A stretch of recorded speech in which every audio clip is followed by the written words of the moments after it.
का आयोजन प्रदेश की राजधानी लखनऊ में किया जा रहा है। ये जो उत्सव है जिसमें देश भर के 22 राज्यों से आए हुए जनजातीय समुदाय के कलाकारों के द्वारा जनजातीय संस्कृति और वहां की परंपराओं के बारे में अपना प्रदर्शन करने के साथ ही अनेक प्रकार के कार्यक्रमों को इस दौरान यहां पर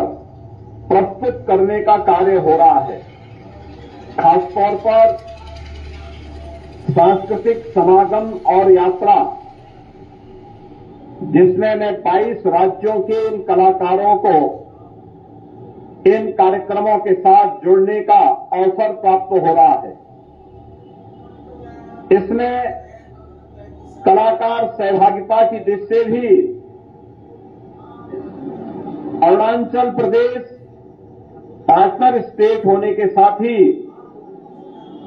इसमें गुजरात, जम्मू कश्मीर, महाराष्ट्र, सिक्किम, उड़ीसा, राजस्थान, छत्तीसगढ़, कर्नाटक, मध्य प्रदेश, बिहार, उत्तराखंड, पश्चिमी बंगाल, मिजोरम,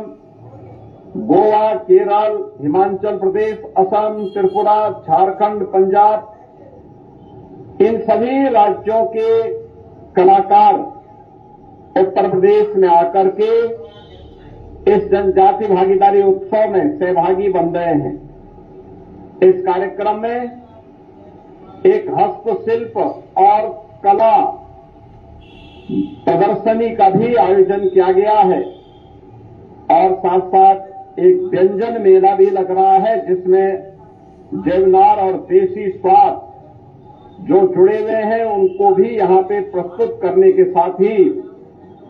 जनजाति साहित्य को समर्पित साहित्यिक और विकास मंच जो जनजातीय साहित्य के साथ साथ धरती आबा के प्रति हम सम्मान का भाव व्यक्त कर सकें, इसको समझने देखने का एक मंच हम सबको प्राप्त हो रहा है। बहनों और भाइयों, यह वर्ष हम सबके लिए कई मायनों में बहुत महत्वपूर्ण है। यह वर्ष भारत शिल्पी लौह पुरुष सरदार वल्लभ भाई पटेल की 150 वर्ष जयंती के पूरे होने का वर्ष है। यह वर्ष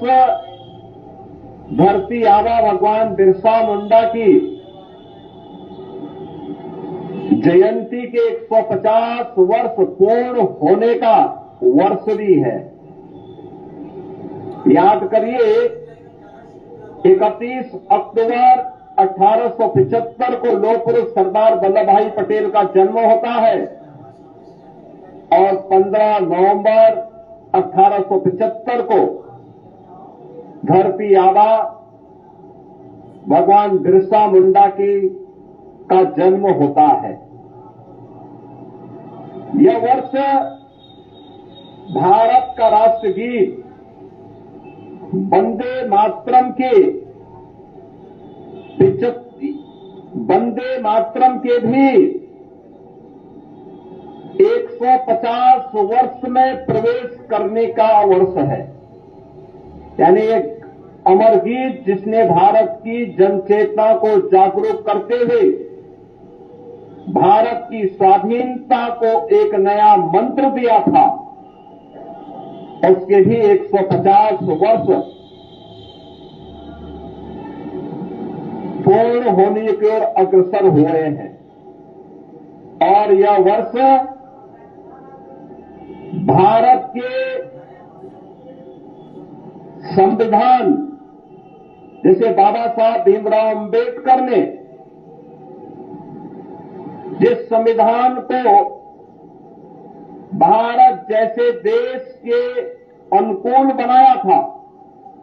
जो स्वतंत्र भारत की एकता और अखंडता का एक आत्मा बन गई, भारत के संविधान के भी अमृत लागू होने के अमृत वर्ष में हम लोगों ने प्रवेश किया है। यानी इतनी उपलब्धियों से जुड़ा हुआ यह वर्ष इस समय हमें धरती आबा भगवान बिरसा मुंडा के प्रति कृतज्ञता ज्ञापित करने और उनके प्रति हम सब प्रेरणा प्राप्त कर सके, इस दृष्टि से यह वर्ष आयोजित करने का सौभाग्य प्राप्त हो रहा है।